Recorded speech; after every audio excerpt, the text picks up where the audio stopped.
Mesdames, Messieurs, bonsoir.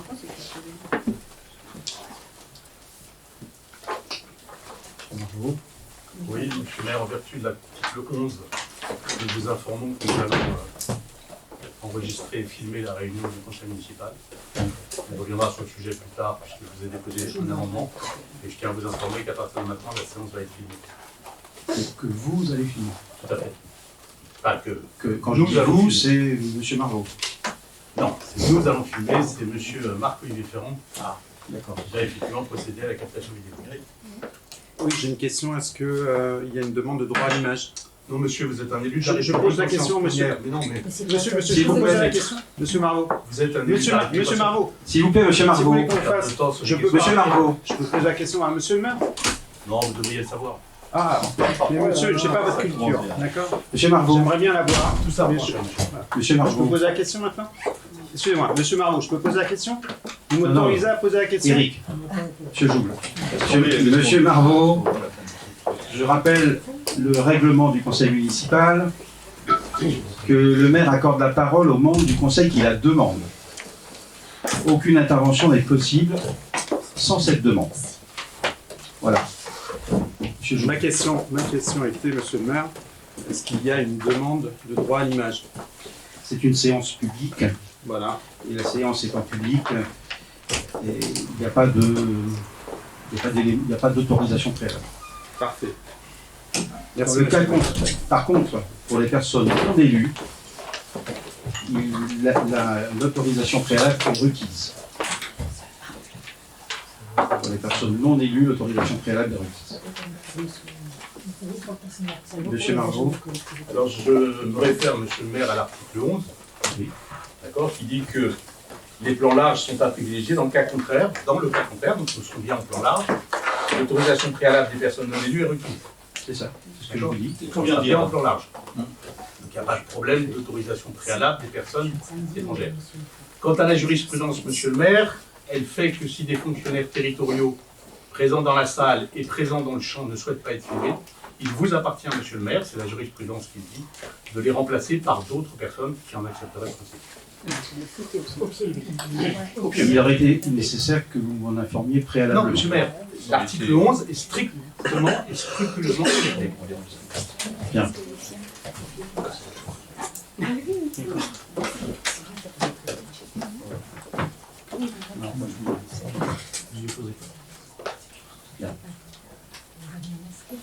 Ceci étant le préalable à la séance de ce soir, que nous tenons sous cette mandature pour la première fois dans la salle du conseil municipal de la mairie, les dispositions dérogatoires qui avaient été prises dès le mois de mars 2020 étant levées depuis le mois de juillet de cette année. Donc bienvenue à l'ensemble des conseillers dans cette salle du conseil municipal de la mairie de Valence.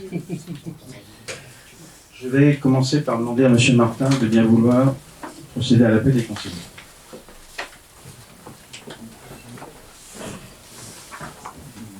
Monsieur Claude Jawel, Présent. Monsieur Alain Maury, Présent. Madame Sophie Léon Kenegbu, Présente.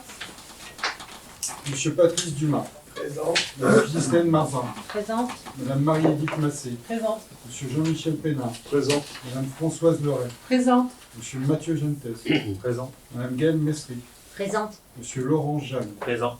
Madame Sylvie Virol, Présente. Monsieur Michel Lauré, Présent. Madame Béatrice Vallet, Présente.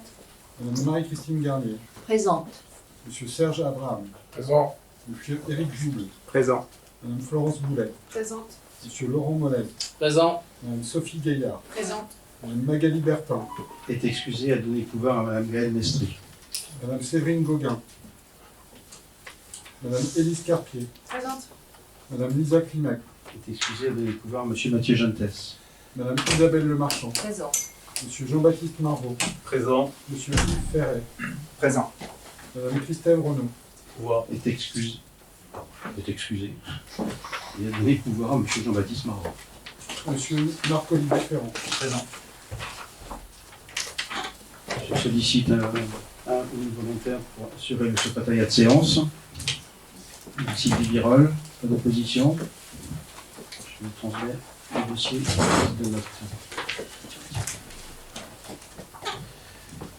La séance était également enregistrée par la collectivité, avec un micro multidirectionnel qui est au centre de la pièce, et qui fera l'objet ensuite d'une transcription et d'une mise en ligne sur le site internet de la commune, comme les fois précédentes.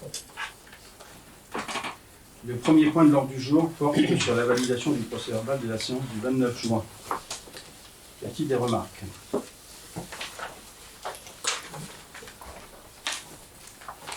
Pas de remarques? Très bien, je vous remercie. Donc, je considère que nous validons le procès-verbal de la séance du 29 juin 2022. Le premier point à l'ordre du jour porte sur la formulation d'un vœu proposé au conseil municipal pour la mise en place d'un bouclier tarifaire sur les coûts d'énergie pour les collectivités locales.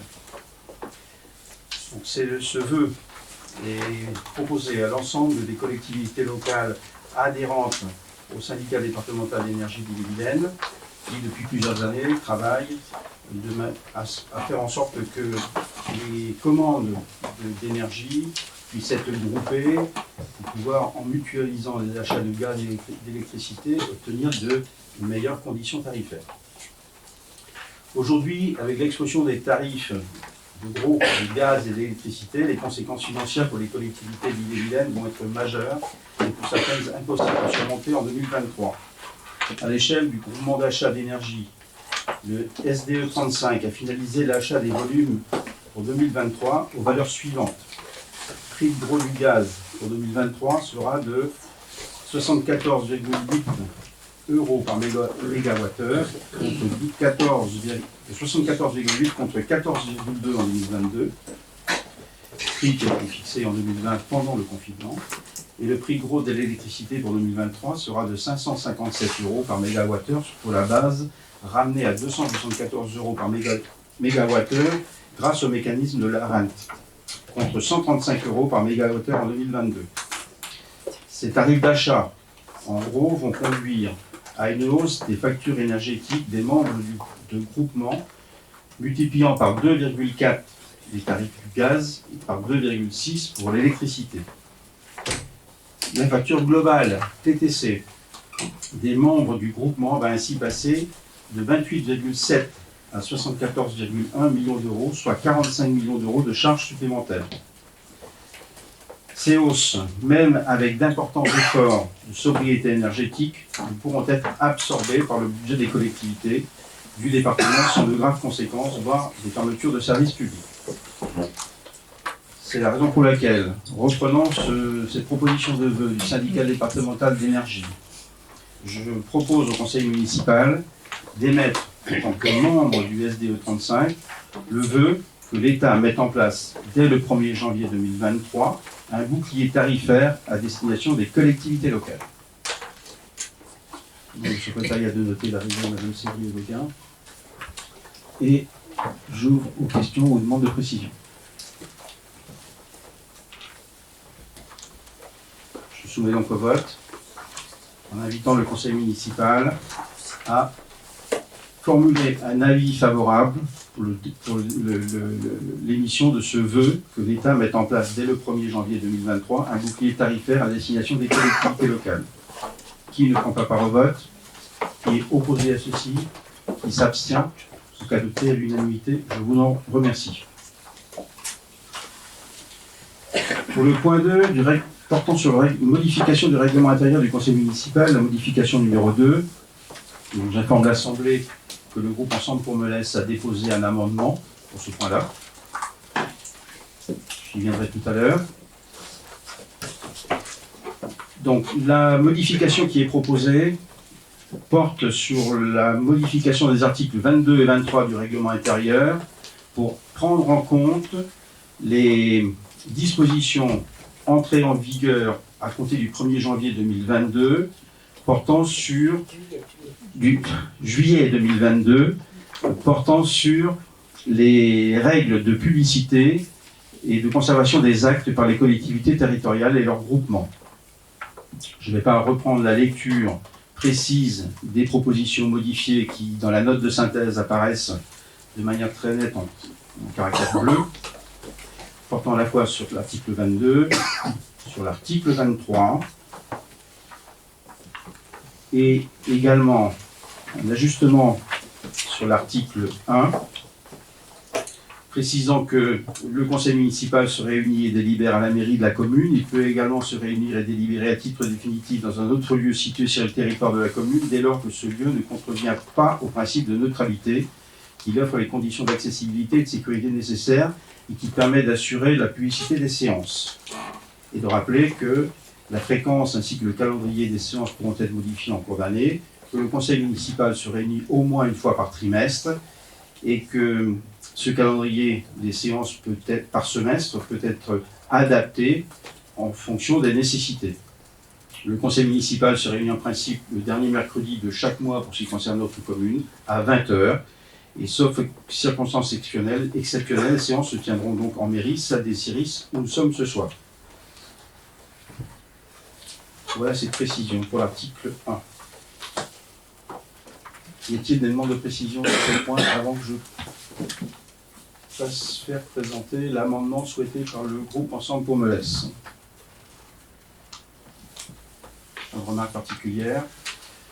Donc le groupe Ensemble pour Melès propose un amendement sur l'article 11. Je vais vous laisser le présenter. Oui, en fait, nous proposons, M. le maire, un amendement sur la délibération numéro 2, visant à modifier un autre article, qui est l'article 11, sur l'enregistrement des débats. Donc nous avons proposé une rédaction suivante, afin de rendre accessible au plus grand nombre la vie citoyenne de notre commune et la parfaite connaissance des sujets examinés en conseil municipal. La ville de Melès procédera à une captation vidéo et audio de la séance du conseil municipal, en assurera la diffusion en direct, ainsi que la conservation sur le site internet de la ville. Le reste de l'article est sans changement. Si je peux me permettre, monsieur le maire, de défendre cet argument et cet amendement. Vous voulez exposer, vous pourrez me faire argumenter. Vous avez pris la décision de respecter stricto sensus la loi, c'est-à-dire d'avoir désormais un procès verbal qui soit réduit à son strict minimum, ce qui, soit dit en passant, ne me choque pas particulièrement compte tenu de la quantité de travail que nécessite la production d'un tel document. L'esprit qui a animé le législateur lorsqu'il a modifié la loi a été de dire que nous étions désormais au XXIe siècle, dans un monde où il était extrêmement simple, voire facile pour les collectivités locales, de mettre en place une captation vidéo et une captation audio, et surtout d'assurer une retransmission en direct du conseil municipal afin de permettre au plus grand nombre sur le territoire de notre commune, éviter les déplacements peut-être pour ceux qui habitent le plus loin, éviter les soirées sorties nocturnes pour ceux qui sont dans la campagne de Melès et qui pourraient suivre nos débats en direct, si vous acceptiez le principe d'avoir une captation vidéo correcte, que nous allons nous essayer de faire, mais avec des moyens qui sont bien évidemment des moyens un peu amateurs, et jumelé avec une captation audio telle que vous l'avez prévu. Nous pensons que ce serait plutôt une solution pour que les Melésiens puissent suivre les débats. Donc on propose que ce soit la commune de Melès qui prenne en charge cette retransmission vidéo à terme. Bien, une demande de précision. Comme M. Marvaux a argumenté son amendement, ce qui est tout à fait légitime. Je rappelle que la formulation de l'article 11, tel que nous l'avons entériné dans la validation du règlement intérieur du conseil municipal, prévoit qu'il est possible de faire à condition de prévenir auparavant, tel que vous l'avez fait ce soir. En complément de ceci, la séance est enregistrée en audio et est mise sans délai en ligne sur le site internet de la commune et donc est accessible également à tout le monde, par ce moyen. Des questions sur ce point particulier avant que je ne soumette à l'approbation? Oui, M. Marvaux. C'est-à-dire, M. le maire, que vous rejetez, vous, l'amendement? Non. Mais comme vous l'avez argumenté, votre amendement, je explique pourquoi cet article 11 est aujourd'hui réalisé tel qu'il est rédigé. M. Molez, levez la main. Oui. Juste, finalement, bon, je comprends l'intérêt de cet enregistrement. Comme M. Marvaux l'indiquait, il y a une idée qu'ils ont leurs propres moyens d'enregistrement. Il avoue lui-même que ce n'est pas forcément le meilleur type de retransmission. Et a-t-on estimé finalement la difficulté technique qu'on pourrait avoir à avoir une qualité d'enregistrement correcte à l'échelle de la mairie? Avant de prendre une décision, c'est est-ce qu'on est, en est-on capable correctement? Chacun son tour. Madame Destry. La question qui se pose aussi, c'est est-ce qu'on en fait la règle absolue en inscrivant au règlement du conseil municipal, ou est-ce qu'on en fait une possibilité qui ne nous oblige pas à s'y tenir en cas de difficulté technique, en cas de problème ponctuel? Le fait de l'inscrire au règlement intérieur nous oblige à un résultat qui serait une captation audio retransmissible et archivable. C'est juste ça, c'est pas le principe, c'est l'obligation qui me gêne. Madame Marzin. Oui, enfin, pour rebondir sur ce que disait M. Molaz, l'amendement qui doit être validé ou pas ne peut pas l'être ce soir, de mon point de vue, sans effectivement, au préalable, étudier la faisabilité des locaux et des moyens techniques. Donc, enfin, pour ma part, je ne validerai pas cet amendement. D'autres questions? Monsieur Marvaux. Juste pour répondre, moi je serais tout à fait disposé à imaginer que ça ne vienne pas au règlement comme une obligation. On pourrait rajouter un sous-amendement ou amender l'amendement en précisant que, évidemment, tout ça est soumis à des autorisations techniques. Pour ce qui concerne le coût, madame, on a regardé d'un peu près ce qui se faisait sans pour autant être en capacité de lancer un appel d'offres. On parle de quelques milliers d'euros pour que les micros disponibles sur table permettent un enregistrement très correct. Et ça ne nécessiterait de toute façon qu'une caméra, puisque le public ne peut pas être filmé. Ça, c'est pour le coup le droit à l'image. Donc une seule caméra, aujourd'hui une caméra vidéo pour une salle de réunion, on parle de quelques centaines d'euros. Plus les câblages, donc je vous dis, c'est un coût global de quelques milliers d'euros, pas plus. Madame Marzin. Vous y connaissez certainement mieux que moi. Non, on a juste étudié Non, le non, sujet. mais vous y connaissez certainement mieux que moi. Mais en déposant un amendement, vous nous demandez de prendre une position ce soir sans qu'on ait les éléments techniques, objectifs, pour évaluer la faisabilité. La démarche qui aurait pu être la vôtre, c'est d'évoquer cette possibilité technique, chose que vous allez me répondre que vous l'avez déjà faite, mais pas passer par un amendement. Et on aurait été dans un travail beaucoup plus coopératif. Monsieur Éric Jouble. Ma question est, aujourd'hui on a un enregistrement audio. Oui. Demain on va avoir vidéo et audio. Quel est l'intérêt en fait d'avoir la vidéo? C'est juste, est-ce que c'est ce qui se dit? Plus, c'est quoi? C'est voir les expressions des personnes. Je ne comprends pas l'intérêt. Si on n'avait pas eu d'audio, effectivement, c'est une bonne idée. Mais quelle est la différence entre cet audio et cette vidéo? Monsieur Marvaux. Toutes les assemblées, toutes, le conseil départemental, le conseil régional, diffusent en direct. Le conseil départemental, c'est bien. Alors c'est le dernier, pardonnez-moi, c'est le dernier de France qui ne doit pas diffuser en direct. La question, elle est de savoir, de toute façon... nous sommes ravis d'être les derniers de Non, France. mais oui, vous êtes le dernier. Mais peut-être pas. On De est en toute audio, façon, monsieur pour répondre à Marot. votre question, nous allons désormais procéder à une captation vidéo et nous retransmettrons en direct cette captation vidéo. Nous considérons qu'il est plus sage, plus raisonnable, que les choses soient faites avec une qualité professionnelle, de telle façon à ce que la transparence de nos débats soit totale. Je ne sais pas si vous avez eu des retours de gens qui ont écouté les séquences.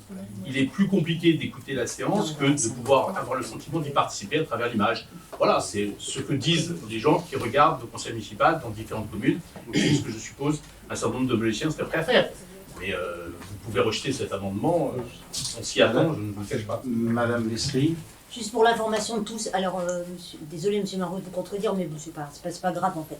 Les séances ne sont pas filmées au département, elles sont enregistrées et on peut retrouver en faisant sur le site internet, on peut noter, on peut demander à entendre les propos de tel ou tel conseiller départemental et ces interventions peuvent être recaptées ensuite. Mais il n'y a pas de vidéo pour l'instant. Juste Monsieur Jouble. Les séances sont publiques, si vous voulez y aller, c'est demain. pour répondre juste à M. Marvaux, ce qui me dérange plus, c'est de dépenser de l'argent pour faire de la vidéo, vous voyez ce que je veux dire? Alors qu'on a déjà de l'audio. Si maintenant c'est pour faire un spectacle pour les Meulésiens, bon, ok, peut-être, mais je trouve dommage qu'on mette cet argent dans une caméra, parce que, vous n'êtes pas d'accord, monsieur, mais c'est mon avis, excusez-moi. Je trouve dommage qu'on dépense de l'argent là-dessus. Voilà. Bien. Excusez-moi, c'est mon côté peut-être malin, mais j'ai pas envie de dépenser d'argent La là-dessus. démocratie n'a pas de prix, mais Ouais, si c'est la ça. compagnie lui met Madame Vallet, s'il vous plaît. Et par ailleurs, dans la période où il faut faire des économies d'énergie et de la sobriété numérique, je pense que la vidéo n'est peut-être pas judicieux. Très bien. Bien. Je pense que les... Si, Madame Loret, c'est bon. Pas votre intervention. Je soumets donc l'amendement au vote, c'est-à-dire j'invite les membres du conseil municipal à voter pour ou contre la prise en compte de cet amendement. C'est clair comme vote que je demande?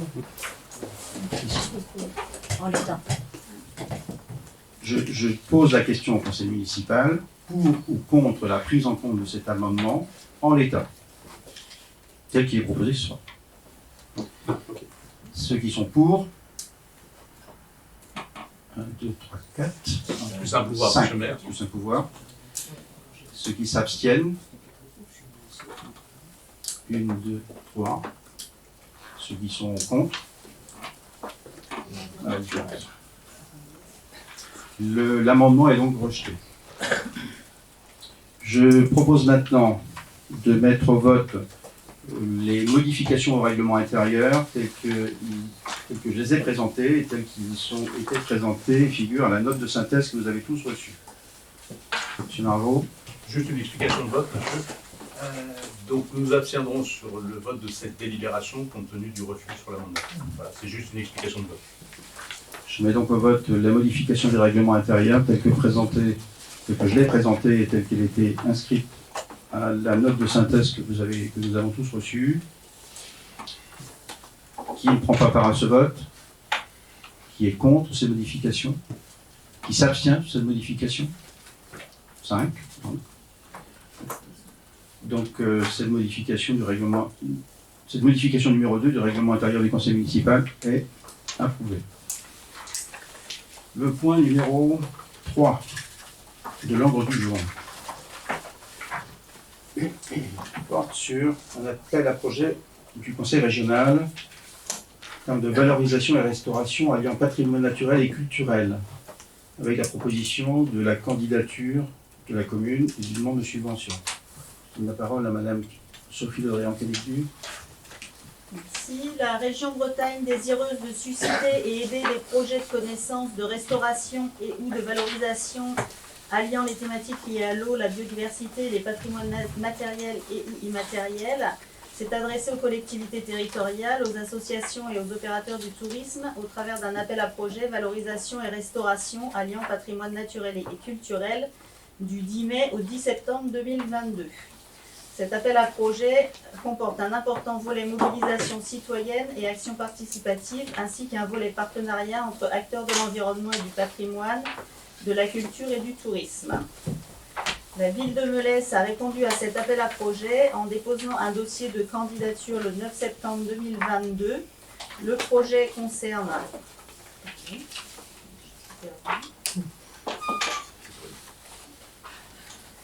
Alors, le projet concerne le lavoir de Melesse, réhabilitation d'un patrimoine culturel et écologique. Il s'agit du lavoir donc, de la Basse-Forge, rue de Chevigné. Les objectifs du projet sont les suivants. Comprendre le chemin de l'eau ayant entraîné la construction du lavoir au début du XXe siècle dans le but de lever son risque d'assèchement actuel. Restaurer sa fonction hydraulique pour révéler à la fois et comme un tout sa richesse historique et son aspect écologique d'alimentation des zones humides en aval. Restaurer et renforcer la capacité d'accueil du site pour la faune et la flore locale.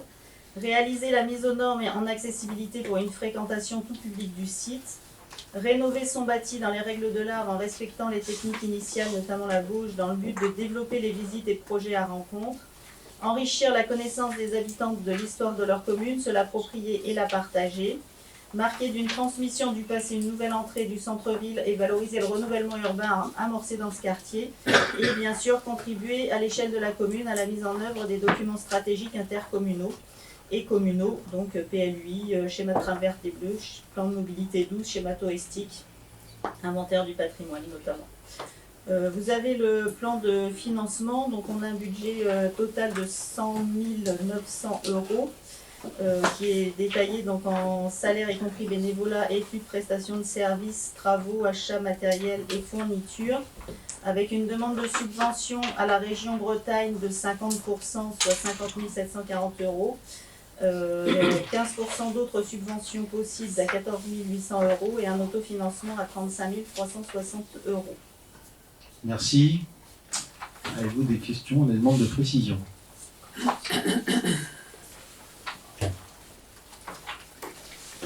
Bien. Je soumets donc au vote du conseil municipal que j'invite à approuver la candidature de la ville de Melesse à l'appel à projet du conseil régional de Bretagne suivant les conditions que Mme Le Drian vient de nous préciser, vous rappeler, approuver le plan de financement qui a été présenté et m'autoriser à signer tout le document relatif à ce dossier.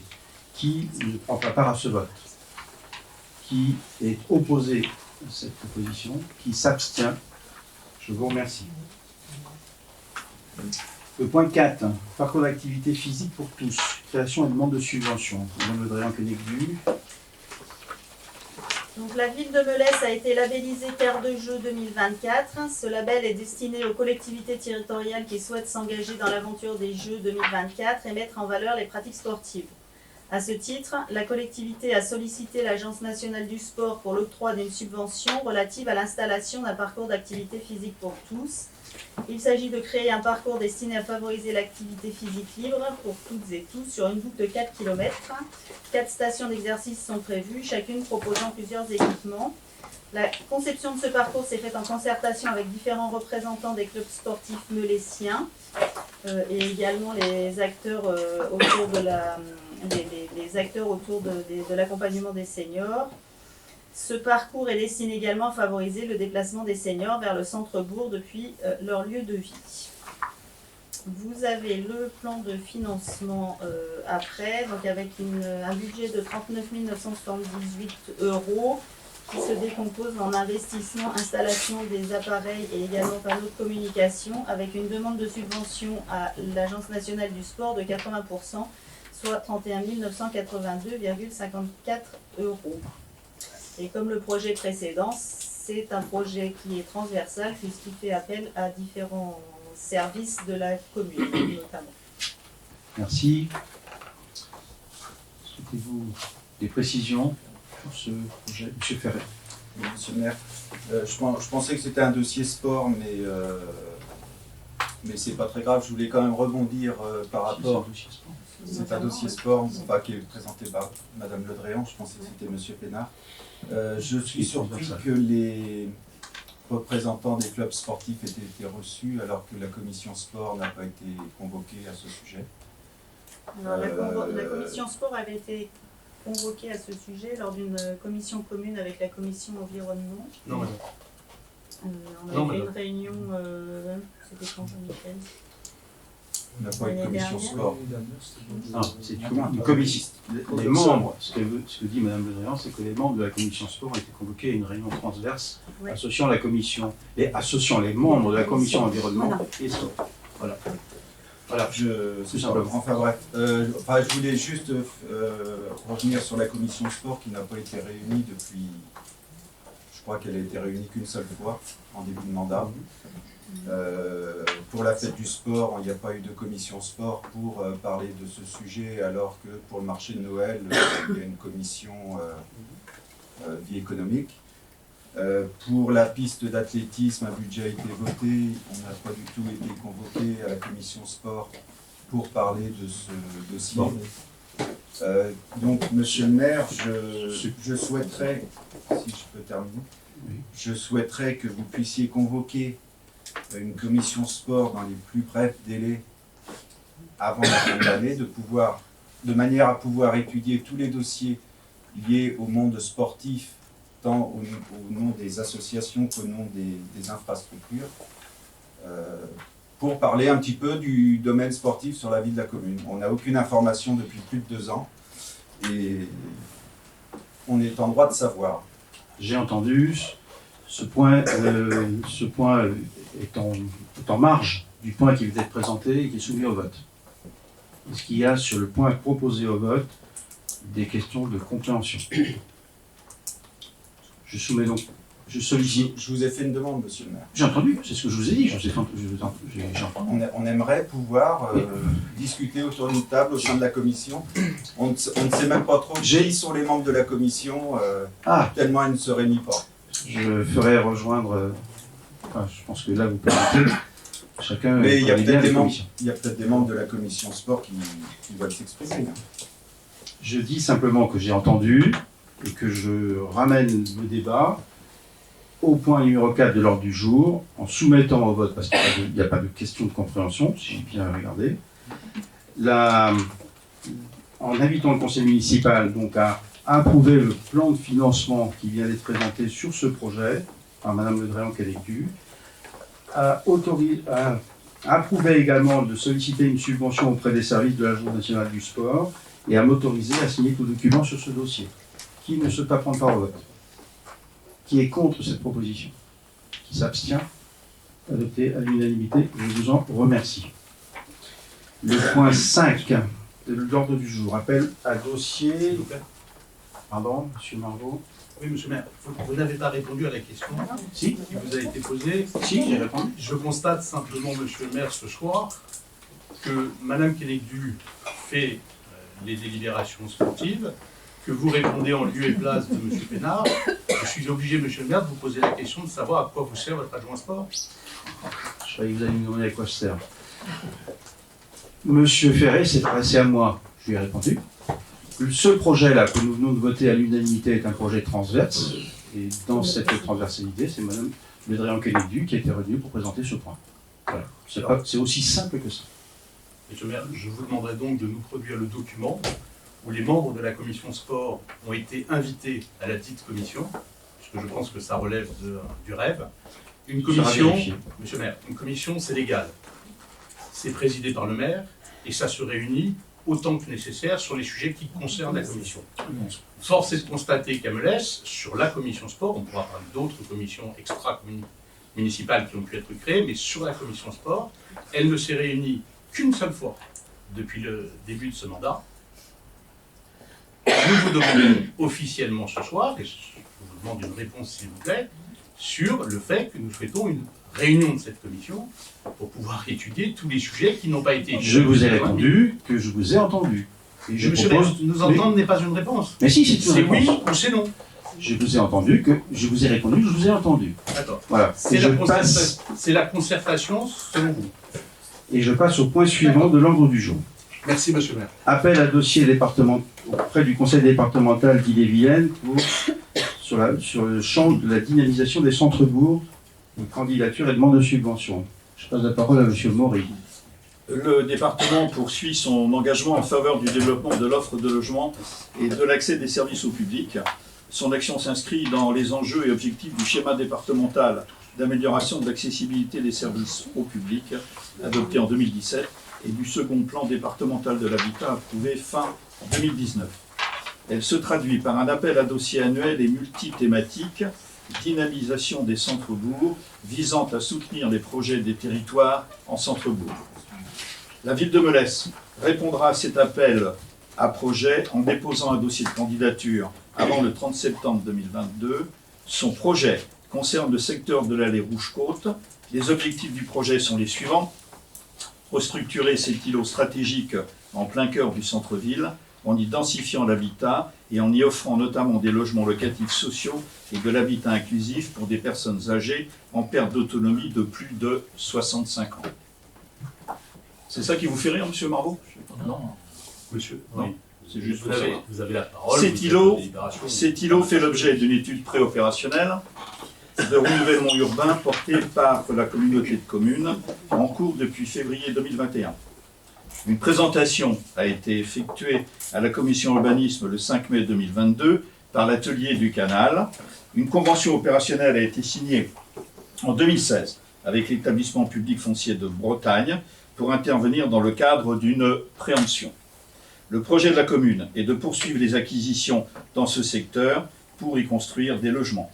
La subvention du département dans le cadre de cet appel à projet permettrait le cofinancement des acquisitions nécessaires au projet global à hauteur de 150 000 €. Le conseil municipal est invité à approuver l'acte de candidature de la ville de Melesse à l'appel de ce dossier auprès du conseil départemental. Merci. Une demande de précision?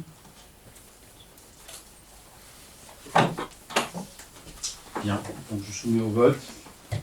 Et j'invite le conseil municipal donc à approuver l'acte de candidature de la ville de Melesse à l'appel à dossier du conseil départemental d'Ille-et-Vilaine selon les conditions que M. Morigani aura présentées et m'autoriser à signer tout document sur ce dossier. Qui ne souhaite pas prendre part au vote? Madame Mestri. Qui est contre? Qui s'abstient? En vous remerciant. Le point 6. Création d'un conseil local de sécurité et de prévention de la délinquance.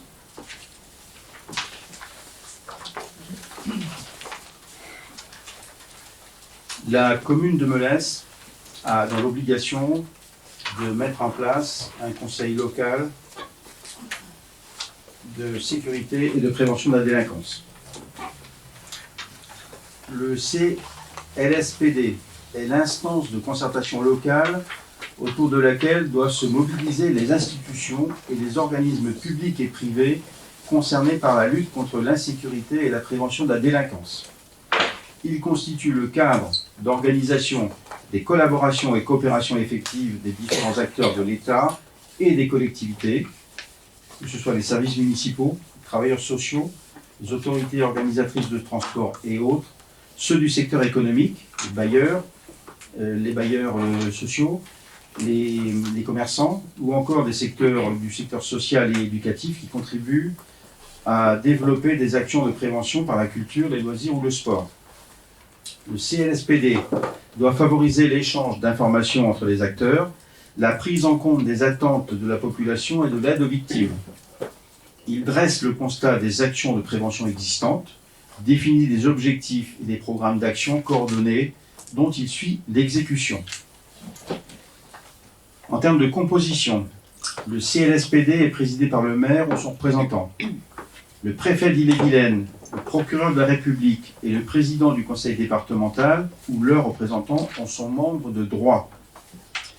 Dans sa configuration plénière, il comprend en outre des représentants des services de l'État désignés par le préfet, des représentants d'associations, d'établissements ou d'organismes œuvrant dans les domaines de l'éducation, de la prévention, de la sécurité, de l'aide aux victimes, du logement, du transport collectif, de l'action sociale ou des activités économiques, désignés par le président du CLSPD après accord des responsables des organismes dont il relève. Des élus, adjoints, conseillers municipaux désignés par le maire, des personnes qualifiées, responsables et représentants des services de la commune désignés par le maire, le CLSPD, dont la composition précise est fixée par un arrêté du maire, se réunit à l'initiative de son président en formation plénière au moins une fois par an et de droit à la demande du préfet ou de la majorité de ses membres. Le CLSPD est régi par un règlement intérieur adopté lors de sa première séance plénière d'installation. Avez-vous des demandes de précision? Monsieur Marvaux. Oui, monsieur le maire, parmi les membres que vous désignerez, puisque, comme vous l'avez rappelé, c'est un arrêté municipal qui désigne la composition, est-ce que nous pouvons vous suggérer le nom de l'un des conseillers municipaux de l'opposition, à savoir monsieur Yves Ferret? Ça n'est qu'une suggestion, monsieur le maire. Écoutez, aujourd'hui, je n'ai pas adressé la liste des membres, que j'arrêterai par arrêté. Donc, on peut vous proposer. Est-ce que, monsieur le maire, vous pourriez répondre au moins, parce que vous vous retranchez toujours derrière une absence de réponse? Non, pas du tout. Est-ce que vous êtes favorable, oui ou non, à ce qu'un membre de l'opposition soit présent dans cette commission? Je vous dis qu'à ce jour, je n'ai pas arrêté la liste, et je vous invite, mais il suffit peut-être de prendre en compte la demande orale que vous formulez ce soir, de formuler cette candidature. C'est tout. C'est aussi simple que ça. Est-ce que je peux vous poser la question? Je vais la poser différemment. Seriez-vous, monsieur le maire, favorable à ce qu'un représentant de l'opposition siège dans cette commission? La réponse c'est oui ou c'est non. C'est pas, je dis que là, aujourd'hui... J'ai bien compris. Vous ne voulez pas me répondre. Merci de votre absence de réponse. Y a-t-il d'autres demandes de précision? Pardon. Pas d'autres demandes de précision? Je soumets donc au vote. Et j'invite le conseil municipal à valider la création d'un conseil local de sécurité et de prévention de la délinquance pour la ville de Melesse, en précisant que la composition précise du CLSPD sera fixée par un arrêté du maire, et en m'autorisant à signer tout document relatif à ce dossier. Qui ne souhaite pas prendre part à ce vote? Qui est opposé? Qui s'abstient? Donc adopté à l'unanimité, je vous en remercie. Le point 7 de l'ordre du jour. Domaine public, redevance pour l'occupation sur les chantiers de distribution de gaz. Je passe la parole à monsieur Patrice Dumas. La commune reçoit pour l'occupation de son domaine public, soit pour des travaux, soit pour les réseaux qui sont en place, une redevance. Donc, pour les travaux, c'est la ROPDP, redevance d'occupation du domaine public provisoire. Et pour les réseaux en place, une redevance RODP pour l'occupation du domaine public. Ce calcul est fonction pour l'occupation permanente du linéaire de réseau de gaz présent dans le sous-sol de la commune. Donc on a 30 km de réseau de gaz qui sont dans la commune. Et la partie provisoire pour le linéaire de réseau posé dans l'année sur la commune. Donc cette année, on a 95 mètres de réseau de gaz qui ont été posés. Donc il y a deux tarifs qui sont plafonnés par l'État qui s'appliquent à ces linéaires de réseau. Et globalement, la redevance que versera GRDF est de 1508 €. Voilà, j'étais assez rapide. Si vous avez L'essentiel. des questions. Une demande de précision? Monsieur Marvaux. Juste, monsieur le maire, est-ce qu'il est possible d'avoir une estimation du montant global versé par les concessionnaires à la ville de Melesse sur la partie à la fois occupation du réseau et à la fois travaux, un ordre de grandeur? Vous venez nous parler de... C'est dans les documents de budget que ça figure, on a les chiffres, vous les avez aussi. Je vous demande juste si vous avez un ordre de grandeur à l'esprit ou pas. Non. D'accord, merci. Il sera précisé. D'autres questions? Je soumets donc au vote. Et j'invite le conseil municipal à valider que le montant de la redevance d'occupation de domaine public 2022 pour l'occupation provisoire de son domaine public par les chantiers de travaux sur des ouvrages de réseau public de distribution de gaz au plafond de 35 centimes d'euros par mètre de canalisation de distribution mise en gaz au cours de l'année 2021 et de fixer le montant de la redevance d'occupation de domaine public par les ouvrages de distribution de gaz naturel sur la commune au plafond de 0,035 € par mètre de canalisation de distribution de gaz naturel et de m'autoriser à signer tout document sur ce dossier. Qui ne prend pas part au vote? Qui est opposé à ceci? Qui s'abstient? Je vous remercie. Le point 8, travaux d'extension de l'école publique élémentaire, attribution du mode 2 aux Roseurs. Je vais demander à Mme Marie-Lise Massé de présenter. Dans le cadre des travaux d'extension de l'école élémentaire, une consultation a été lancée en procédure adaptée. Cette consultation a été lancée le 16 juin 2022 pour une remise des offres fixée au 20 juillet 2022 à 17 h. La consultation comprenait 16 lots, dont le lot numéro 2, gros œuvres. Le jugement a été effectué à partir des critères pondérés suivants. Prix de prestation 40 points, valeur technique de l'offre 60 points. Après présentation du rapport d'analyse des offres, le classement des entreprises mieux-disantes est le suivant. SAS Planchet pour un montant de 510 000 € qui a obtenu un total de 40 points sur 40 sur la valeur financière, un total de 60 points sur 60 sur le critère numéro 2, donc une note totale de 100 points. L'entreprise Chanson pour 550 000 € qui a eu 37,1 sur le premier critère et 60 points sur le deuxième, soit un total de 97,1. La SAS Legal pour un montant total de 780 000 a obtenu 26,2 points sur le critère numéro 1 et 40 points sur le critère numéro 2, soit un total de 66,2 points. Il est donc proposé de retenir l'entreprise la mieux disante qui est la SAS Planchet qui obtient le classement numéro 1. Merci. Une forme de précision? Monsieur Marvaux. Oui, monsieur le maire, je suis un peu surpris parce que nous n'avons reçu les documents afférents à cette délibération que samedi matin, ce qui laisse un... Vous avez été envoyé par voie dématérialisée dès jeudi. Oui, nous ne les avons reçus dans nos boîtes aux lettres que mardi matin. Dans vos boîtes aux lettres mail dès jeudi, comme tous les conseillers. Oui, comme tous les conseillers, mais j'espère que d'autres conseillers s'interrogent. Puisque vous m'interrompez, je vais essayer de finir ma pensée, ou en tout cas le déroulé de ma pensée. Vous nous avez expliqué tout à l'heure qu'il n'était pas nécessaire de réunir la commission des sports. Moi, je m'interroge de savoir pourquoi vous n'avez pas, depuis le début du mandat et à aucune occasion, réuni la commission d'appel d'offres. Alors, je sais ce que vous allez me répondre, puisque comme vous saucissonnez les marchés depuis 2014, alors entre 2014 et 2020, vous n'avez jamais eu l'occasion de réunir la commission d'appel d'offres, compte tenu du faible engagement que vous avez mis sur la table. Et comme vous saucissonnez les marchés, vous vous retranchez aujourd'hui derrière le fait que la commission d'appel d'offres, qui pourrait légitimement regarder ce que sont ces dépenses, la façon dont elles vont être, et d'ailleurs confirmer probablement certains des choix qui sont faits, ne se réunit pas.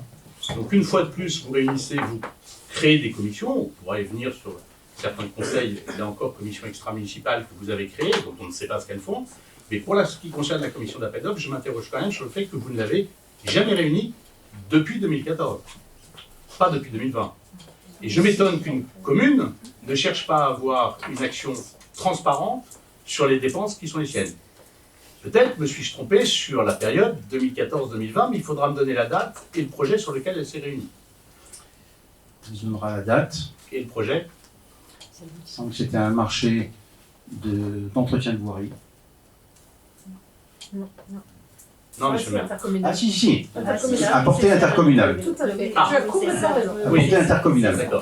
Donc ce sera confirmé avec la date précise. Donc, monsieur le maire, vous me confirmez que la salle multifonction, qui va être inaugurée un jour ou l'autre, et qui avoisine aujourd'hui les 6 millions d'engagements, c'est-à-dire 2,5 millions de plus que ce que vous aviez imaginé au départ, 2 millions de plus que ce que vous aviez imaginé au départ, a été réalisé hors commission d'appel d'offres. Et qu'aujourd'hui, vous nous proposez une nouvelle fois un projet d'envergure en termes de dépenses, et que vous considérez, et c'est votre droit le plus absolu visiblement, de ne pas solliciter pour avis la commission d'appel d'offres.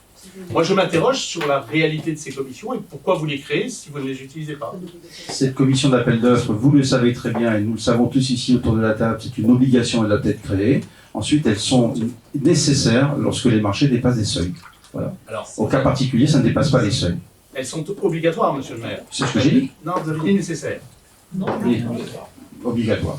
Parce que nécessaire, c'est obligatoire. Non, la création de la commission, vous l'avez bien dit, est obligatoire, mais elle se réunit si c'est nécessaire. C'est ce que vous venez de dire, monsieur le maire. En fonction des seuils de marché. Oui. Et ça, vous le savez très bien, monsieur. Mais pourquoi ne pas réunir la commission d'appel d'offres afin que les membres de la commission d'appel d'offres puissent discuter et débattre des choix qui nous sont aujourd'hui présentés sans qu'il y ait le début d'un débat? C'est-à-dire qu'aujourd'hui, nous ne pouvons pas raisonnablement émettre un avis éclairé sur le sujet, puisque nous n'avons pas accès, nous avons eu accès très tardivement au dossier, et que nous n'avons évidemment pas pu éplucher l'ensemble des propositions qui ont été faites.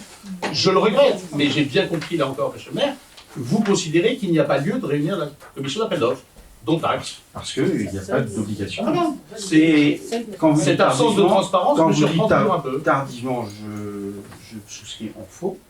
Les documents du conseil municipal ont été adressés à l'ensemble des conseillers municipaux, y compris à vous-même, par voie dématérialisée le jeudi la semaine dernière. Monsieur le maire, on parlera tout à l'heure, si vous voulez, des moyens informatiques et de la qualité de certaines de nos activités informatiques.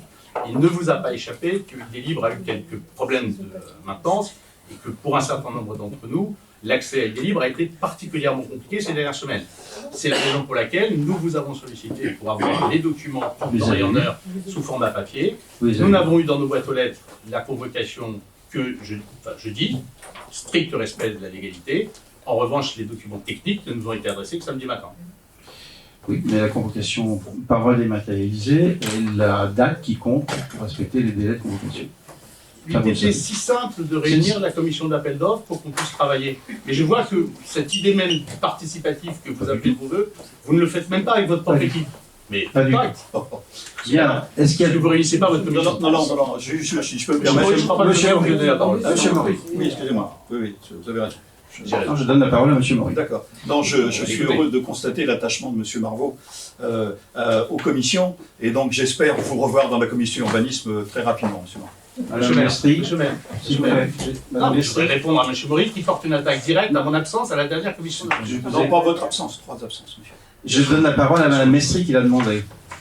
Sachez, M. Maury, que je ne S'il vous plaît, je vous rappelle l'article du règlement intérieur. Oui, vous pouvez. Lequel, M. le maire? L'article 14. Merci. Je vais le lire pour tout le monde. Le maire accorde la parole aux membres du conseil qui la demandent. Ça fait déjà 3 fois que je vous le dis ce soir. J'ai passé la parole à Madame Mestri. Non, je voulais juste dire que moi, je ne consulte pas du tout en version papier.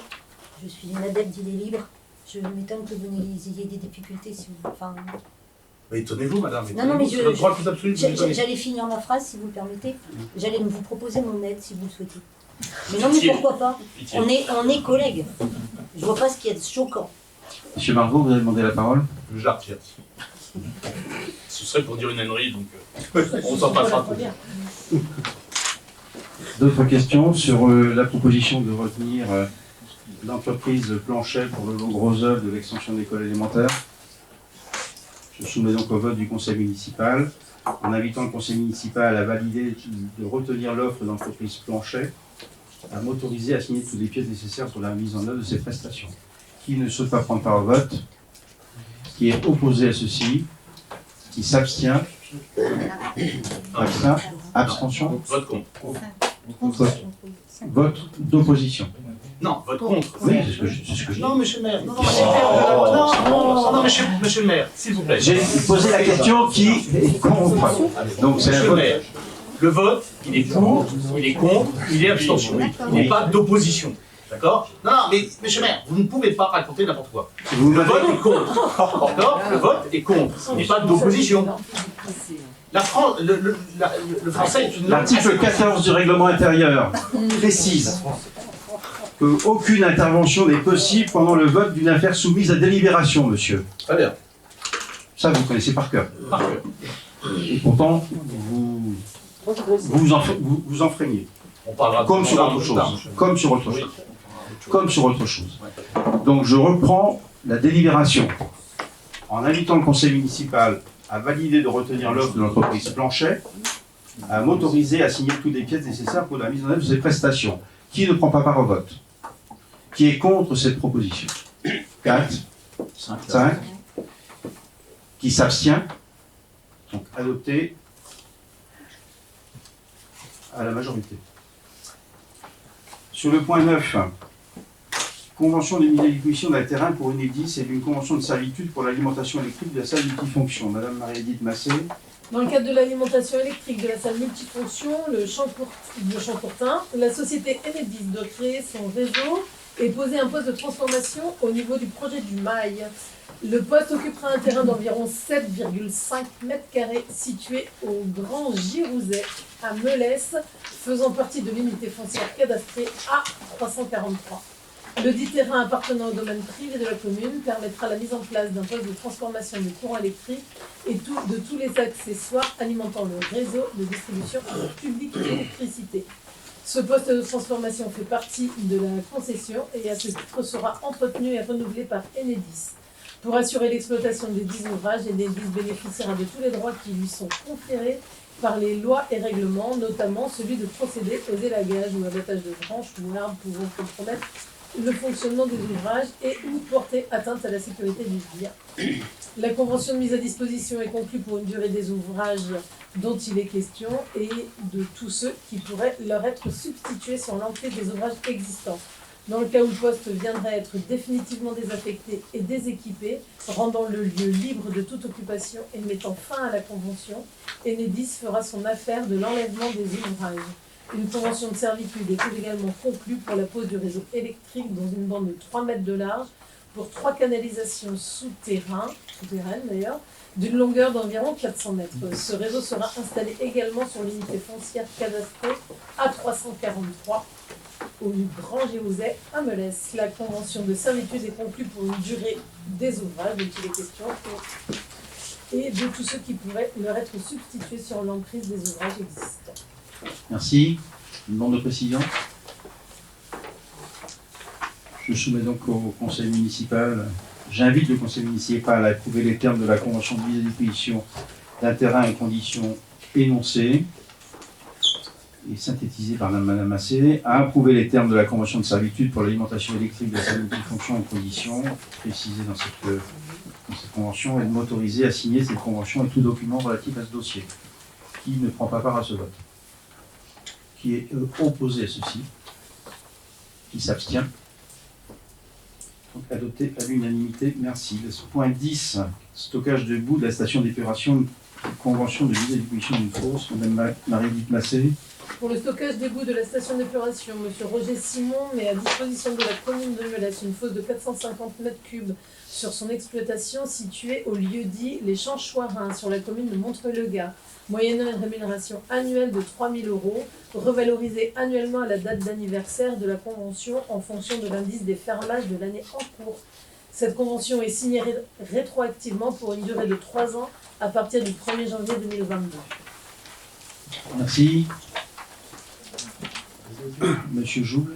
Oui, j'ai juste une question pour bien comprendre.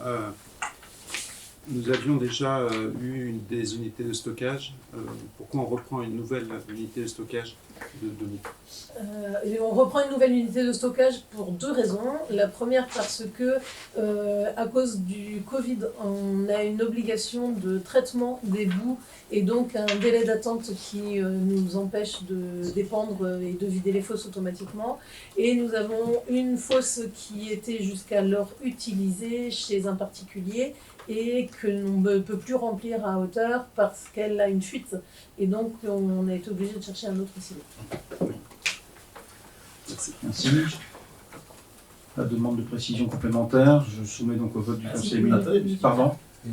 Excusez-moi, j'ai je veux juste revenir effectivement, je profite de ce point sur la station d'épuration pour faire un petit point. C'est pas un point sur la station d'épuration, monsieur. Ouais, sur les boues, mais pour faire non, c'est pas un point sur la station d'épuration. Sur le traitement des boues. Pour revenir sur la station d'épuration, puisque en fait, depuis 2020, depuis fin 2020, on a mis en place un comité de pilotage. C'est un sujet qui sera traité en commission prochainement. C'est pas un sujet, c'est pas un point, c'est pas une demande d'éléments complémentaires sur le point précis qui est proposé lors du jour. Je soumets donc, pardon, monsieur Marvaux. Moi, j'ai une question sur, si vous m'y laissez, monsieur le maire. Je m'interroge de savoir pourquoi on stocke les boues. Aujourd'hui, les boues sont une source d'énergie potentielle. Il n'échappe à personne, là encore, que nous sommes dans une période un peu particulière. Avec des boues de stations d'épuration, on produit de l'énergie. Et ce, depuis la nuit des temps. Toutes les collectivités qui, en 2014, ont lancé des programmes ambitieux sont parvenues aujourd'hui à leur fin. Et depuis 1 an, 2 ans, 3 ans, pour les plus efficaces, elles produisent de l'énergie avec leurs boues de stations d'épuration. Je continue à penser que l'épandage n'est pas la solution idéale sur un territoire comme le nôtre. Et je continue à penser que le séchage des boues et leur utilisation en méthanisation serait plus intéressante que le stockage inutile sous une forme ou sous une autre qui, de surcroît, présente un risque pour l'environnement. Puisque, comme l'a rappelé Mme Massé tout à l'heure, une cuve qui fuit, c'est des boues. Et donc, pour que les choses soient bien claires dans la tête de chacun, les boues, c'est ce qui reste à la fin du fin dans la station d'épuration après que tout le reste ait été rejeté au milieu naturel. Donc c'est ce qu'il y a de pire en termes de concentration. Et donc aujourd'hui, on sait parfaitement sécher ces boues et on sait parfaitement surtout les réutiliser. Donc je voudrais savoir, monsieur le maire, si dans vos projets ou dans ceux de l'équipe que vous conduisez, il y a à terme quelque chose visant à la réutilisation de ces boues de stations d'épuration. Aujourd'hui, non. Pardon. Je n'ai sûrement pas vos connaissances en matière de méthanisation. Ceci dit, je ne suis pas bien sûr qu'une fuite d'un méthaniseur ou une fuite d'une fosse à lisière, à mon avis, on est sur des sujets un peu comparables. Vous dites que... On vous rappelle le cas d'emploi. S'il vous plaît, article 14. On vous rappelle le cas d'emploi. S'il vous plaît, très bien, article je ne 14. pas, monsieur Marvaux, j'ai fini ma réponse. Ça fait 5 fois ce soir, 6 fois avec l'interruption du vote. C'est très civique pour un élu.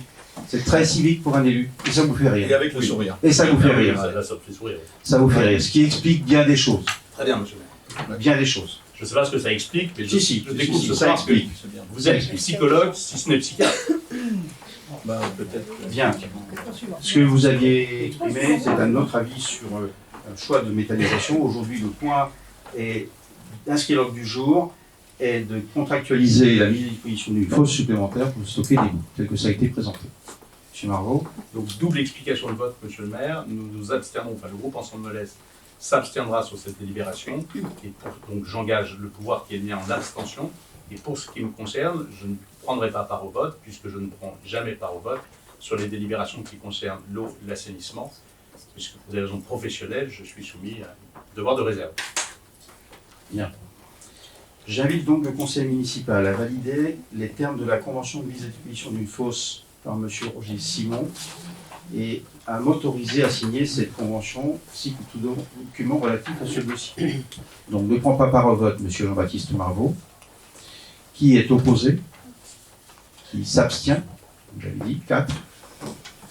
Donc, validé une expression de la majorité. Le point 11. Réseau d'aide spécialisé aux élèves en difficulté, RAZED de la Mézière, demande de subvention. Monsieur Mathieu Vitesse.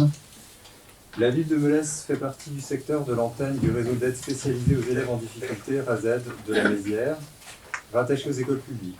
Les enseignants spécialisés et les psychologues des RAZED dispensent des aides spécialisées aux élèves d'école maternelle et élémentaire en grande difficulté. Le financement de cette antenne entre dans les obligations des communes de subvenir aux besoins de fonctionnement de l'école, proportionnellement au nombre d'élèves scolarisés dans les écoles publiques. Pour l'année scolaire 2022-2023, l'inspecteur de l'éducation nationale de la circonscription, en accord avec la commune de la Mézière, sollicite une subvention pour le fonctionnement de cette antenne à hauteur de 92 centimes d'euros par élève, soit un montant de 459 euros.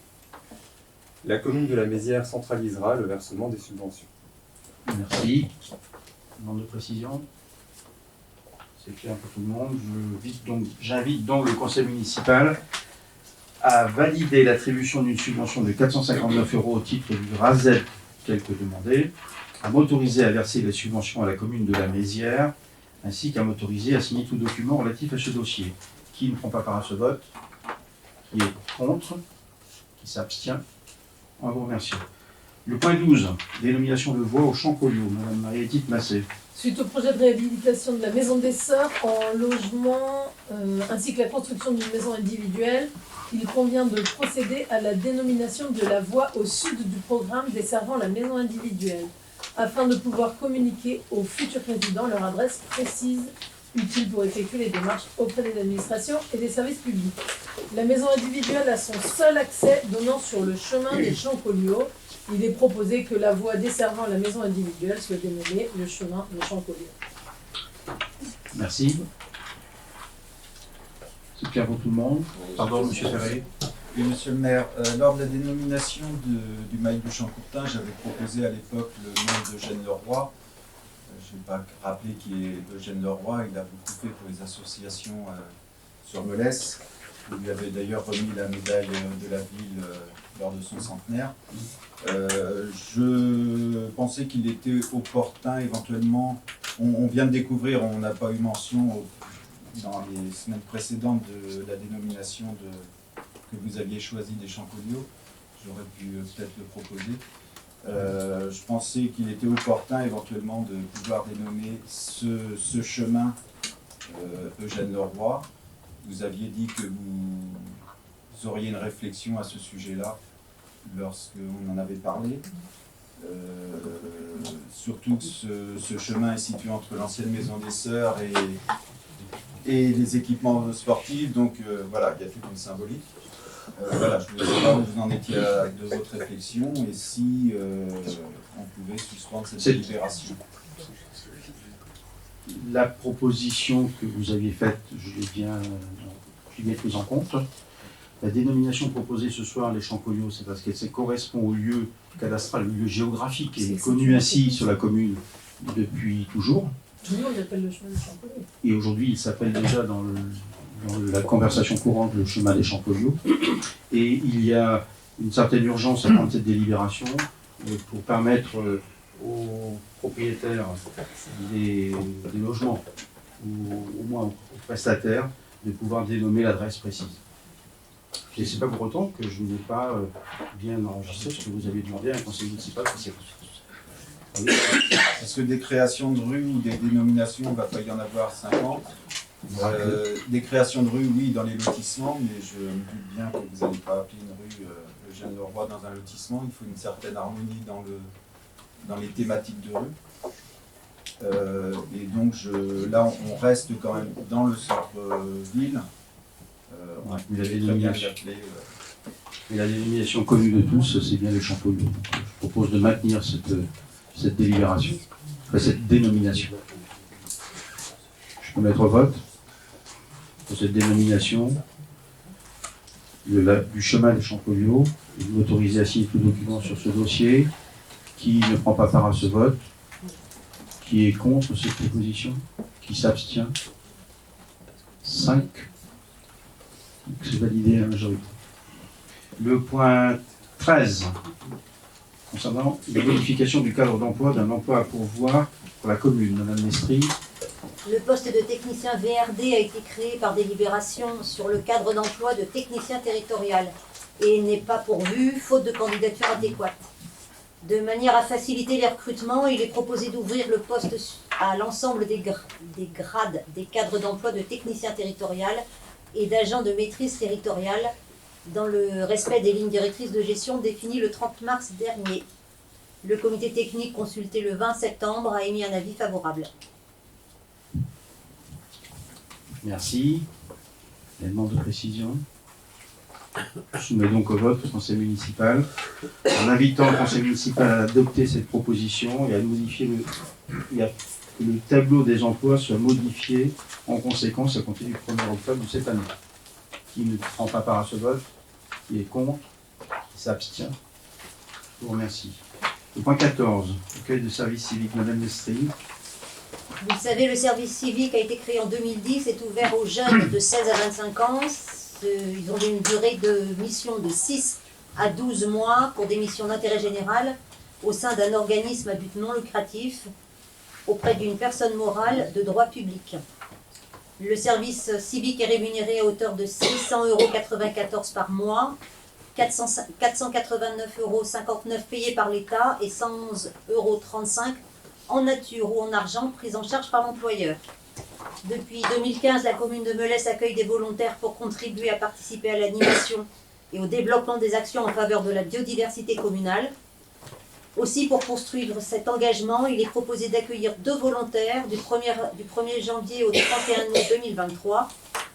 Les missions confiées à ces volontaires seront notamment de stimuler et soutenir les initiatives et les actions pour agir en faveur de la biodiversité, et ceci aux côtés des élus, des services, des associations et avec la participation des habitants. Merci beaucoup. Les demandes de précision. Monsieur Marvaux. Oui, monsieur le maire, nous avions l'année dernière déposé un amendement sur cette délibération en vous proposant que l'affectation de ces services civiques soit faite au profit du secteur social plutôt que de tout autre service de la commune.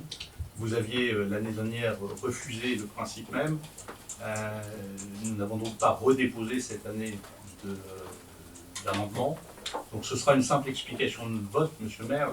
Nous continuons à penser que la période particulièrement difficile que nous traversons nécessiterait que nous renforcions nos équipes en charge du suivi et de l'action sociale sur le territoire de la commune, et qu'il serait de bonne augure d'affecter ces 2 emplois à service civique sur cette thématique-là.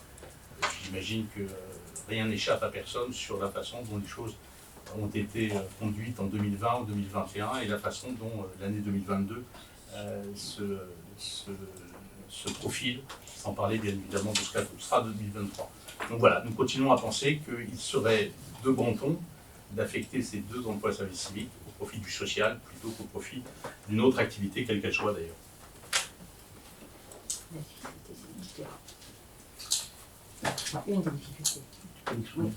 Une des difficultés, c'est le tutorat, puisque vous savez que les services civiques doivent être encadrés au niveau, par un référent au niveau des services, et que le service, en l'occurrence de l'action sociale dans la commune, ne dispose pas des personnes suffisantes pour dégager du temps nécessaire à l'accompagnement de ces services civiques. Bien. Monsieur Margot. Vous venez, madame, de faire une parfaite démonstration de ce que je dis. C'est bien que ce service a besoin de renfort. Si on devait accueillir des services civiques, oui. La mission essentielle de la personne, c'est donc... Vous avez répondu très clairement. Le service est en tension dans un monde difficile. Non, c'est pas ce que j'ai dit, monsieur Marron. Donc vous n'êtes pas en capacité. Ce que j'ai dit, c'est que le service, en l'état actuel, n'a pas de temps disponible pour faire d'autres missions que celles qui lui sont dévolues. Ça ne veut pas dire qu'elles n'ont pas assez de temps. C'est pas du tout ce que je viens de dire. Bah, écoutez, c'est pas les remontées que nous avons, mais si tout va bien, madame. Tout va bien. Mais le sujet n'est pas là. Enfin, Si, vous me dites que tout va bien, qu'on a non, je dis que le service n'a pas les capacités de temps à accorder au tutorat, si on veut bien le faire, pour accompagner des jeunes en service civique. J'entends parfaitement votre réponse. Voilà, Bien. c'est pas du tout ce que vous interprétez. Madame Marzin, vous souhaitez intervenir? Oui, Monsieur Marmot, lorsque vous dites que vous avez des remontées sur l'action sociale qui ne seraient pas, on va dire, suffisantes. Non, madame, pardon. S'il vous plaît, vous me laissez finir. C'est pas sur l'action sociale. C'est pas sur l'action sociale. Non, non, c'est pas du tout sur l'action sociale que nous avons des remontées. Donc c'est pas du tout sur la façon. S'il vous plaît, monsieur Margot. Non, mais si vous redemandez la parole, je vous la redonnerai. Mais pour l'instant, c'est Madame Marzin mais ça n'est pas qui a eu ce que j'ai dit. à qui j'ai donné la parole et qui s'exprime. Très bien, mais ce n'est pas ce que j'ai dit. Vous êtes infernal. Peut-être, mais ce n'est pas ce que j'ai dit. Écoutez ce que j'ai dit. Laissez-moi finir. Mais si vous voulez, mais s'il vous plaît. Monsieur Margot, vous n'avez pas la parole. Madame Marzin, vous avez la parole. Vous venez de dire, ben, vous n'allez pas recommencer. Madame Marzin, vous avez la parole. Vous venez de dire que vous avez des remontées qui seraient des manquements sur l'action sociale. Non. Attendez, on écoutera. Ah, si. On réécoutera. On réécoutera, peut-être, mais c'est ce que vous venez de dire. Je suis très surprise que dans ces domaines où c'est un registre de confidentialité, vous puissiez dire ça. Voilà. C'est tout, monsieur. Monsieur Margot. Je n'ai, pardonnez-moi madame, jamais dit que nous avions des remontées sur des cas particuliers traités par le CCAS. Ce n'est absolument pas ce que j'ai dit. Je dis que tout comme vous, nous avons des remontées de terrain, de la société, qui nous dit que nos concitoyens rencontrent aujourd'hui des difficultés relativement importantes. Vous le savez, je le sais, hors de question pour moi de vous dire que vous ne savez pas ceci ou que vous ne savez pas cela. Je ne doute pas une seule seconde, madame, ni de votre engagement, ni du travail des services dont vous avez la responsabilité. À aucun moment, je n'émets le moindre doute sur cette action, que les choses soient claires. Et notre représentante au CCAS, Christelle Renaud, n'émet aucun doute sur l'action conduite par le CCAS et sous votre responsabilité, que les choses soient claires. Je dis juste qu'il nous semble nécessaire de renforcer l'accompagnement social dans une période où il n'échappe à personne qu'il y a un certain nombre de gens, de plus en plus nombreux, en difficulté, voire en grande difficulté sociale. C'est tout ce que j'ai dit. Est-ce que est-ce que j'ai été suffisamment clair sur le fait que je ne remettais en aucun cas en cause votre action sur le sujet?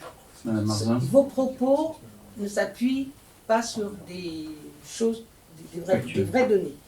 Nous aurons l'occasion, parce que c'est une obligation, de présenter l'analyse des besoins sociaux en conseil municipal. On pourra en reparler. Des difficultés et des choses que vous ressentez comme ça. Merci. Monsieur Molez. Sans remettre en cause l'urgence sociale qui certainement existe, je ne participe pas du tout à ces commissions-là, mais je trouve dommage qu'on mette en concurrence une urgence climatique à une urgence sociale. Là, on a décidé, on propose d'aborder, de travailler sur cet aspect-là. Et je pense que l'urgence climatique, elle est réelle aussi. Je ne vais pas les faire concurrencer, hein, mais pourquoi déshabiller l'une pour habiller l'autre? On a un service qui fonctionne, je ne sais pas dans quelles conditions, et on a aujourd'hui au niveau biodiversité pas forcément d'animation, et on propose là de mettre en place des moyens. Donc je pense qu'il est important de les avoir aussi. Bien, Madame Briand.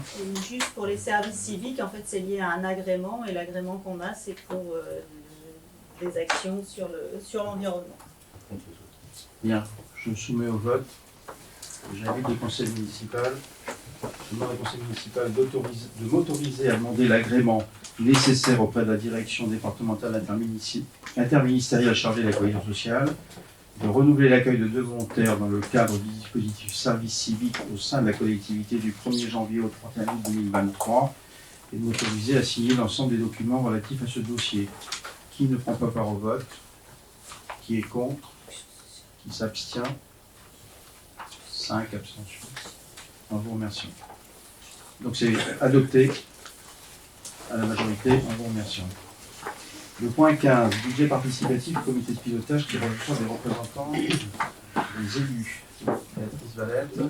Donc, depuis 2 ans, un budget participatif a été mis en place et conformément à la délibération du 30 septembre et au règlement du budget participatif adopté par l'Assemblée délibérante, l'article 7 stipule que le comité de pilotage du budget participatif est présidé par Monsieur le maire et est composé à la fois de 6 élus membres du conseil municipal, dont l'élu référent, donc Béatrice Valette, le reste des membres étant désignés aléatoirement et par rotation annuelle selon la répartition suivante: 4 membres de la majorité et 1 membre de la minorité, plus 7 représentants des habitants de Melesse désignés par tirage au sort lors de la séance du conseil municipal du 25 novembre 2020, délibération numéro 148, et 3 agents de la collectivité nommés par le maire.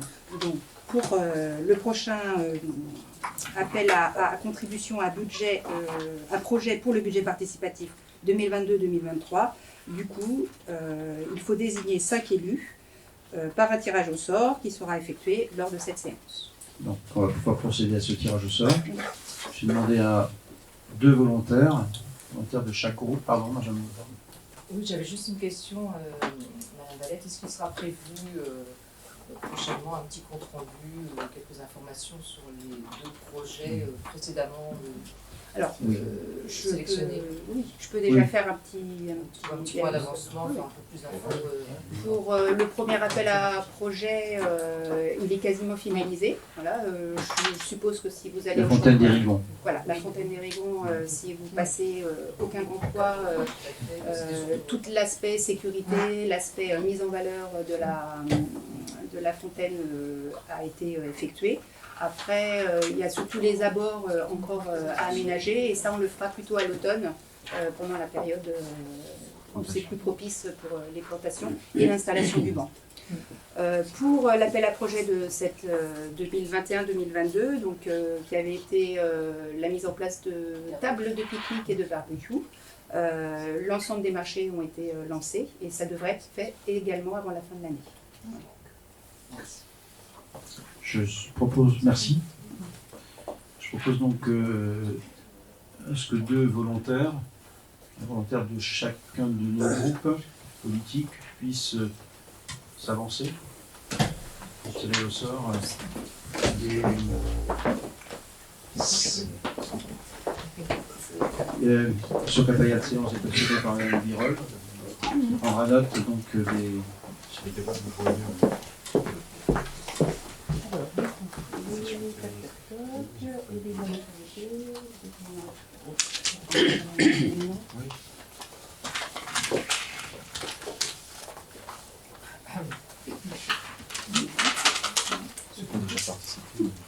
C'est ça. Ouais, ça doit être ça, parce que on n'a pas les 5.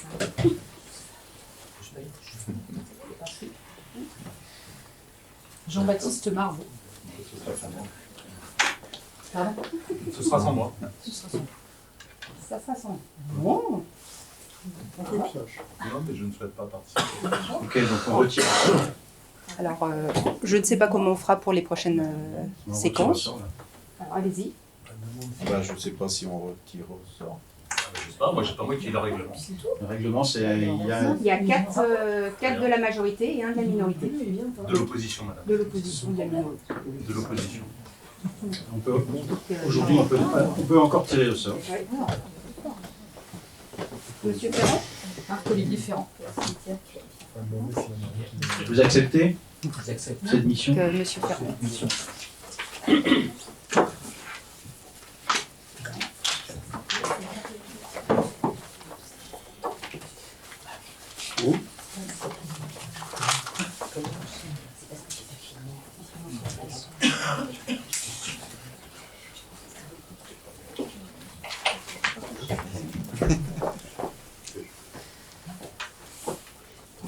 Michel Pénard.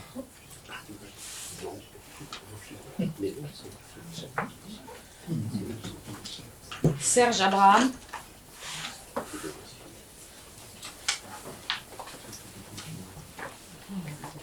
Sophie Gaillard. Pardon, je me souviens. Oui, Sophie Gaillard.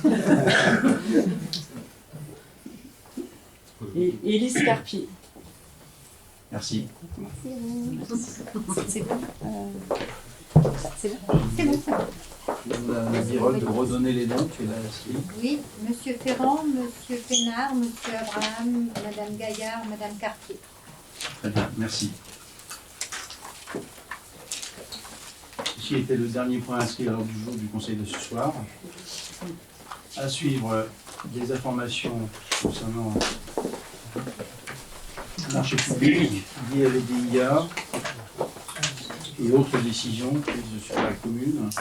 Et puis un calendrier, mais qui est loin d'être complet, pour septembre et octobre. Enfin, pour la fin septembre, on y est, et le mois d'octobre. Bien. Monsieur Patrice Dumas. Concernant la question sur la montant total des redevances d'occupation du domaine public, c'est 24 000 € par an à peu près. Monsieur Margot. Oui, monsieur le maire, je ne vous cache pas mon admiration sur le fait que vous soyez capable de mener une réunion du conseil municipal en moins d'1h30 après 3 mois d'absence de réunion du conseil municipal. Vous faites mon admiration, je vous le dis presque sincèrement. J'ai 2 questions d'ordre général à vous poser. Revenir sur une promesse qui nous avait été faite par M. Moury il y a déjà plusieurs mois, voire même peut-être plusieurs années maintenant, sur la réimplantation de la croix du Champortin. Alors ne me dites pas qu'elle est stockée, parce que ça on a déjà l'histoire, vous m'avez raconté 2 fois. Dites-moi juste quand et comment vous comptez la réimplanter. J'ai rencontré Madame Monique Le Guen, la présidente de Melès à travers les âges, accompagnée de Monsieur Bernard Vinatier. Nous avons fait le choix de l'emplacement. Nous étions en attente d'une façon, voilà, oui, c'est pas aussi simple que ça, parce que cette rue-là va être un peu reconfigurée avec les abords du collège. Donc le choix a été fait, correspond aux attentes de Melès à travers les âges. Nous étions en attente d'une réponse d'un granitier pour sécuriser la mise en place de ces calcaires, de ces croix. Donc, dès que possible, ce sera réalisé. Merci. M. Marveau. J'avais une deuxième question, monsieur le maire. Nous avons été informés en début de semaine du changement de nos boîtes mail sur un nouveau serveur. J'ai adressé à vos services une demande très pratique. Est-ce que l'historique, je n'ai pas eu de réponse, mais est-ce que l'historique de nos boîtes mail va être conservé sur la nouvelle? Et donc, est-ce qu'on peut légitimement et très sereinement passer d'un système à l'autre sans effacer notre historique? Réponse au contrôle de M. Martin, l'historique est conservé. Le mien a été conservé, j'ai livré, donc normalement il ne devrait pas y avoir de problème.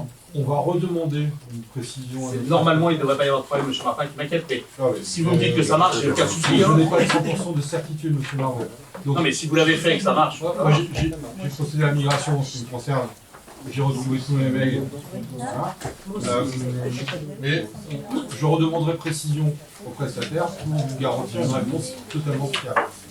Dans l'hypothèse où il y aurait un incident, est-ce que le prestataire précédent conserve en archivage un temps donné ou pas du tout? Je passerai prise au marché. On vous précisera ça. D'accord, merci infiniment. Et sur table, vous aviez, pour ceux qui ne l'avaient pas encore reçu, le détail de la procédure. Monsieur Maury avait souhaité intervenir. Oui, juste pour rappel, vous avez toutes et tous reçu une invitation pour un groupe de travail lundi soir, 19h, dans cette salle, concernant le contrat d'objectif développement durable. Quel niveau d'équipement et de services nécessaire à une commune de 10 000 habitants en horizon 2035. Une première réunion a eu lieu avec une vingtaine d'acteurs de la commune. C'est le moment pour les élus de faire part, entre guillemets, de leurs idées et d'échanger. Pouvez-vous, s'il vous plaît, répondre à Anaël Henry de façon à ce que nous puissions efficacement organiser cette réunion-là, puisqu'il y aura un travail sur table, donc j'ai besoin de connaître exactement le nombre de participants. Très bien, merci. Pardon? Vous serez présent? Vous pouvez répondre à Anaël Henry? Le problème, c'est que la messagerie des élus ne fonctionnera pas. Ah, d'accord, moi je prends note, je me ferai la... Je crois qu'on sera 4 à être présents. On sera 4 à être présents. Donc c'est M. Ferré, Mme Le Marchand. Voilà, je crois qu'il y a Christelle Renaud qui ne serait pas de raison D'accord, personnelle. ok, très bien. En Je revanche- transmets à Anaël Henry. Merci. En revanche, nous n'avons pas du tout de documents préalables à cette réunion. C'est là. Ah bah justement, c'est fait exprès. D'accord. Non, c'est fait exprès. dans la méthode. C'est dans... c'est- Si ça devient une méthode, monsieur le maire, pardonnez-moi d'être inquiet. Mais bon. On ne va pas jouer sur les mots. Non, pas jouer sur les Ne soyez pas inquiets Si on d'avance. doit travailler sur des dossiers sans dossier, si c'est une méthode, permettez-moi d'être inquiet. On a le droit de sourire, monsieur le maire. Monsieur Dumas avait souhaité réintervenir. Oui, pour annoncer une commission finance jeudi 6 octobre à 18h30. Monsieur le maire, on ne peut pas nous demander d'être présent à des commissions lorsqu'on nous annonce moins de 8 jours avant la commission. Ah, 8 jours avant, monsieur le maire. C'est un irrespect total de nos agendas. Pardonnez-moi. C'est 8 jours. Pardonnez-moi. Est-ce qu'elle sera prévue en distanciel possible ou pas? Non. Je ne suis pas sûr. Je vous annonce d'ores et déjà que je ne serai probablement pas présent. On peut essayer. Si, on peut essayer de coupler les deux. Monsieur le maire, si on pouvait avoir à minima un rythme régulier sur les commissions, de telle façon qu'on sache à peu près quand elles vont avoir lieu, ça simplifierait la vie de tout le monde. Et le 6 octobre, alors qu'on est à 15 jours d'un conseil municipal, ça ne me paraît pas très cohérent, mais c'est pas grave. Bien. L'ordre du jour étant clos, je lève la séance de ce soir en vous remerciant de votre participation, ainsi que les personnes qui ont bien voulu venir assister à cette séance. Bonne soirée.